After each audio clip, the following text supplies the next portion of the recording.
Hello everyone, ये ethics के लिए क्वेश्चन है। प्रोबिटी से आप क्या समझते हैं? गवर्नेंस में प्रोबिटी बनाए रखने में संस्थाओं की क्या भूमिका है और व्यक्तिगत मूल्यों की क्या भूमिका है? ये एथिक्स के लिए क्वेश्चन है। अब यहाँ पर जो प्रोबिटी होती है, प्रोबिटी प्रोबिटी ही ईमानदारी को बोला जाता है और इसका ये मतलब होता है कि जो नैतिक सिद्धांत होते हैं, नैतिक सिद्धांतों का सही से दृढ़तापूर्वक उनका पालन करना। जैसे कि अब नैतिक सिद्धांत कौन कौन से होते हैं? जैसे कि सत्यनिष्ठा हो गया, न्यायनिष्ठा, पारदर्शिता, जवाबदेही और समानुभूति, सहानुभूति। जितने भी नैतिक सिद्धांत होते हैं उनको दृढ़तापूर्वक सही से उनको लागू करना, उनका पालन करना, ये होता है। अब फिर इसमें यहाँ पर पूछा हुआ है कि जो संस्थाएं होती हैं, गवर्नेंस में प्रोबिटी बनाए रखने में संस्थाओं की क्या भूमिका है और व्यक्तिगत मूल्यों की क्या भूमिका है। अब यहाँ पर संस्थाओं की बात करें, जैसे संस्थाओं का दिया हुआ है तो संस्था जैसे कि यहाँ पर सूचना का अधिकार हो गया और सिटीजन चार्टर, इसके द्वारा जो सरकार के तीनों अंग हैं उसमें उस प्रशासन में प्रोबिटी वहाँ पर सुनिश्चित की जा सकती है, ईमानदारी लाई जा सकती है। एक तो ये हो गया। अब यहाँ पर जैसे स्वतंत्र न्यायपालिका है, स्वतंत्र न्यायपालिका है, उसके द्वारा गवर्नेंस में भी प्रोबिटी सुनिश्चित की जा सकती है। जैसे कि आर्टिकल 124 हो गया, न्यायिक जवाबदेही विधेयक जो 2013 का है, उसके द्वारा भी प्रोबिटी लाई जा सकती है गवर्नेंस में। और भ्रष्टाचार को रोकने के लिए, भ्रष्टाचार को भी जब ईमानदारी आएगी तो ईमानदारी से क्या होगा, भ्रष्टाचार को रोका जा सकता है। अब भ्रष्टाचार, इसके लिए क्या है, सीवीसी, सीवीसी केंद्रीय सतर्कता आयोग, इसका ये होता है। और भ्रष्टाचार निरोधक अधिकार 2018, एक ये भी। और यहाँ पर जो संस्थागत समर्थन द्वारा गवर्नेंस में प्रोबिटी को भी प्रभावी तरीके से लागू किया जा सकता है। जितने भी ये पॉइंट हैं इनको सारा इसमें लिखेंगे। जो संस्थाओं की भूमिका, संस्थाओं की क्या भूमिका होगी, तो जैसे नंबर पॉइंट यहाँ पर प्रोबिटी ही लिखना है, पहले बताना है कि प्रोबिटी क्या है।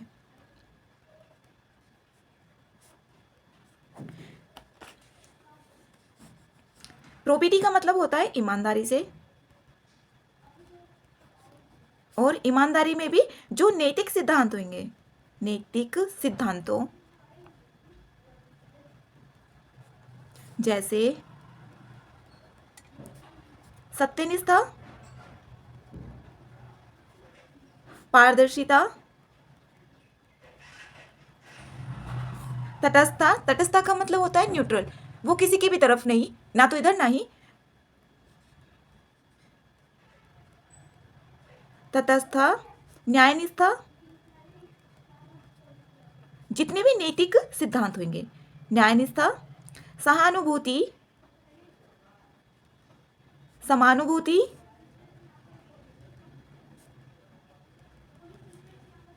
जवाबदेहिता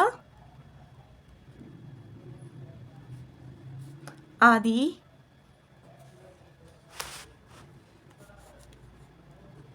यहाँ पर ये हो गया। फिर इसमें ये इसका ये लिखना है कि गवर्नेंस में प्रोबिटी बनाए रखने में संस्थाओं की भूमिका,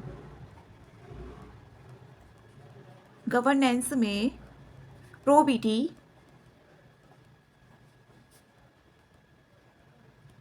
बनाए रखने संस्थाओं की भूमिका।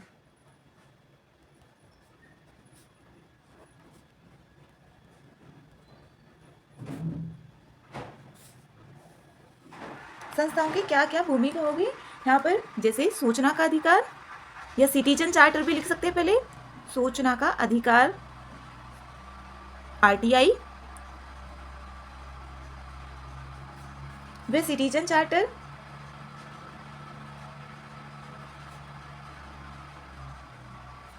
के द्वारा सरकार के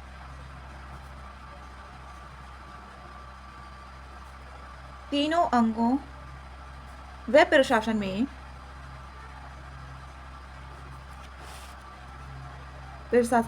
प्रोबिटी सुनिश्चित की जा सकती है। नेक्स्ट इसमें यहाँ पर स्वतंत्र न्यायपालिका का बता सकते हैं।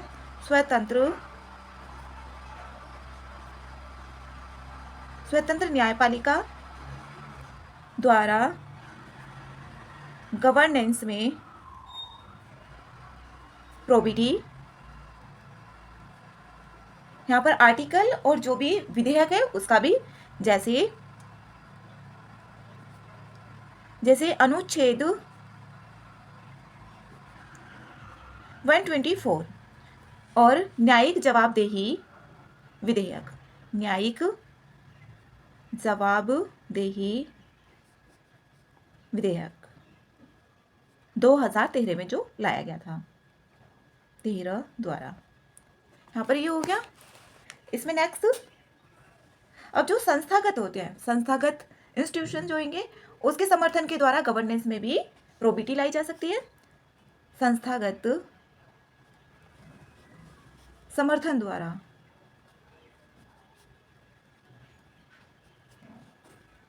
गवर्नेंस में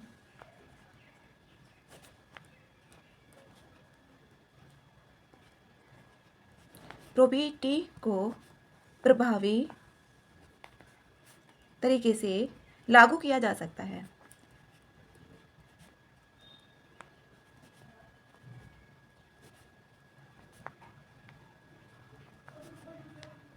इसमें नेक्स्ट पॉइंट, जैसे संसद में प्रश्न पूछकर,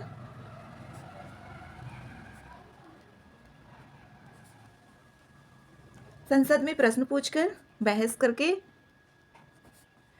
विवाद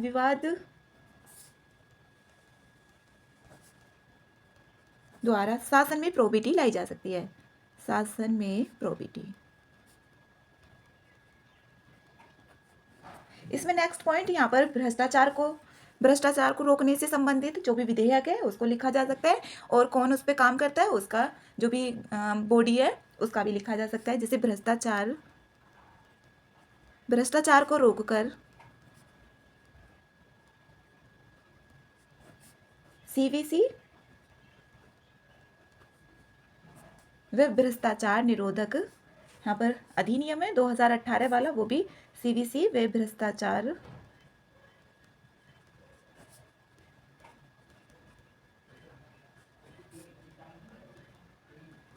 अधिनियम 2018। नेक्स्ट यहाँ पर जैसे स्वतंत्र प्रेस होती है,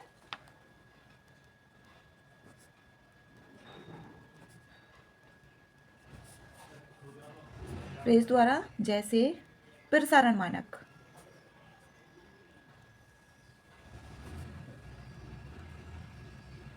यहाँ पर ये हो गया। अब इसके आगे है, आगे फिर पूछा है इसमें, ये तो संस्थाओं के द्वारा हो गया। अब यहाँ पर व्यक्तिगत मूल्यों की भूमिका गवर्नेंस में, अब यहाँ पर गवर्नेंस में प्रोबिटी बनाए रखने में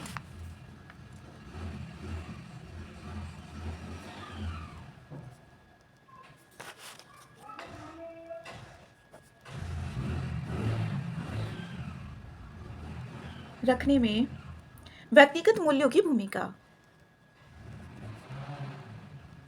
व्यक्तिगत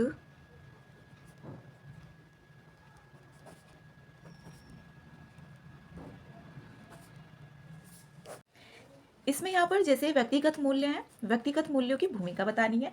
अब व्यक्तिगत मूल्यों की भूमिका कहाँ पर, अब इसमें ये भी हो सकता है जैसे कानून जहाँ पर नियम और विनियम स्पष्ट नहीं होते, वहाँ पर व्यक्तिगत मूल्य ही निर्णय लेने में काम आते हैं।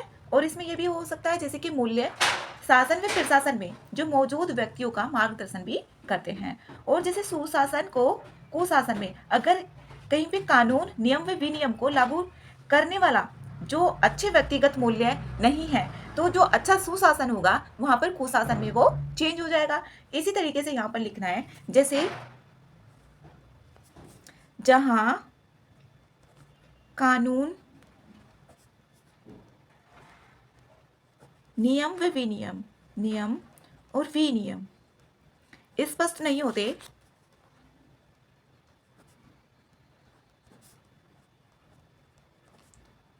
वहां व्यक्तिगत मूल्य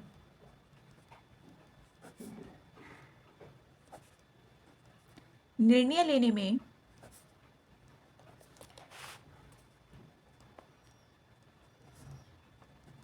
काम आते हैं।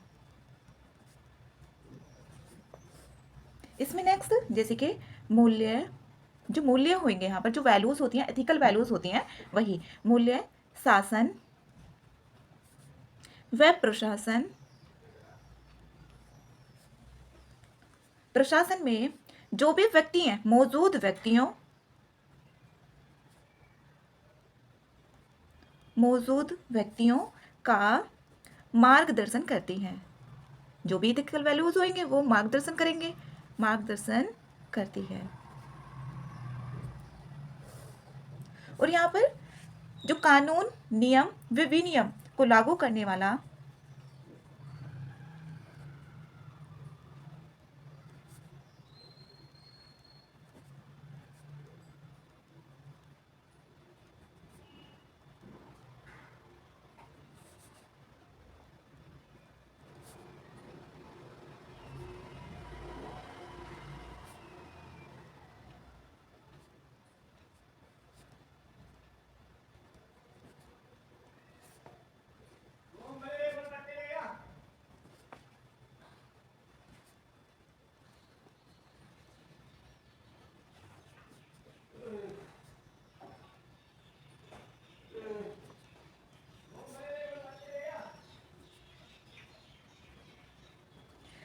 ये होगा यहाँ पर, ये यहाँ पर व्यक्तिगत मूल्यों की क्या भूमिका होती है। अब यहाँ पर इसका निष्कर्ष लिखेंगे। निष्कर्ष में भी हम यहाँ पर ये बता सकते हैं कि इन पॉइंट्स की इसमें बहुत ज़्यादा महत्वपूर्ण भूमिका होती है। यहाँ पर ये लिखना है,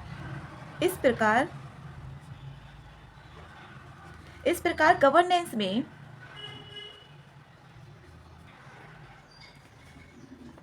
में प्रॉपर्टी सुनिश्चित करने के लिए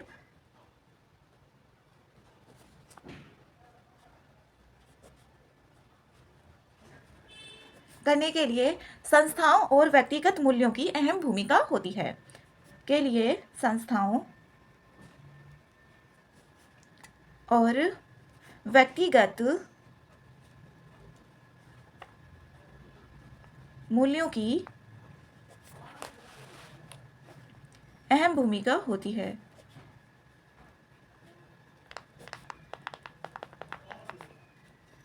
जैसे यहाँ पर एग्जाम्पल भी बताने हैं।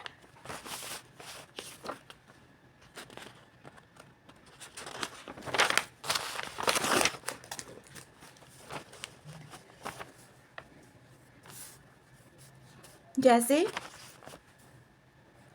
भ्रष्टाचार को खत्म करने, अगर ईमानदारी होगी तो भ्रष्टाचार खत्म होगा और प्रशासन में जनता का विश्वास बढ़ेगा। प्रशासन में जनता का विश्वास बढ़ाने के लिए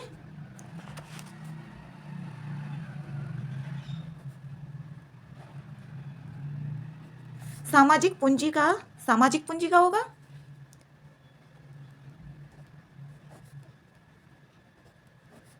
पूंजी का सृजन। इसी तरीके से यहाँ पर और भी हो सकते हैं, जैसे लोगों की उम्मीदों पर खरा उतरना,